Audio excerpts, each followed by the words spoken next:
What's up guys, my name is Ace, and today in Vanguard we got an unexpected small update. I think this was just a hotfix, not a full title update, but in this there were some very important changes and fixes. So I just wanted to quickly go over this for you guys today so you're all up to date on everything. So diving right in, the first thing they did was made an adjustment to spawns on the Paradise map specifically. And this one I do think definitely needed this. I do remember getting a gameplay recently where I just had enemies spawn trapped in one corner of the map and it wouldn't flip them out at all for no particular reason. So they've made an adjustment to that, so that's good to see on Paradise. Although I still think there needs to be much larger spawn changes across the board in the game.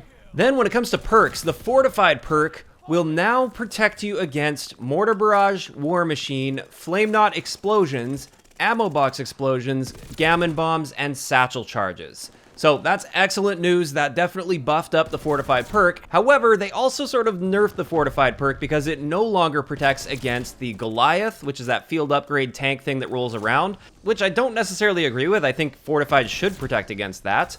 It no longer protects against Glide Bomb, the Bombing Run, the Fire Bombing Run, or direct hits from launchers. And that last one I definitely agree with. I don't think you should be surviving a direct hit from a launcher, and overall I would say this was a good change to Fortified across the board. Additionally, with perks, Cold-Blooded will now protect you against enemy dogs. And I personally think this is a good change to Cold-Blooded, but my fear now is that dogs will be a lot less useful, and I was kind of hoping this change would come alongside a slight buff to the dogs, as well as, of course, some fixes to their hitboxes, so they have better counterplay to them, but make them a little bit more powerful, because in my experience, when I call a set of dogs in, it usually only gets me like 2 to 4 kills.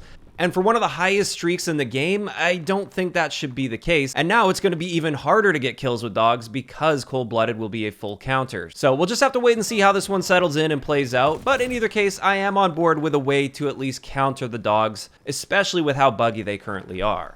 After that, a fairly big change that was kind of slipped in under like weapon and attachment bugs is a change to the Subsonic ammo type. For those that don't remember, when I did my comparison with Subsonic versus Suppressor, if you use Subsonic ammunition, the act of firing your gun wouldn't make you appear as a red dot on the enemy's radar. However, what it would do is it would disable your ghost perk the moment you started firing, which sort of defeats the purpose of trying to stay off the radar, because if the enemy has a UAV up, they're still going to be seeing your red dot, even though you're using Ghost and Subsonic. Now, Subsonic is working like suppressors do, so it will no longer deactivate Ghost, and this makes Subsonic a very viable alternative to suppressors now, so this may actually change some of your builds. After that, it looks like they resolved the issue where players would remain on fire until they died, even though they weren't taking damage from that fire, so it was just a visual issue. Personally, I hadn't experienced this since the mid-season 1 update, but apparently some people were still experiencing this, and that should have been resolved by now. And at least when it comes to multiplayer, that's pretty much it as far as noticeable changes with this patch. And overall, I think this was a very welcome surprise patch that kind of came out of nowhere.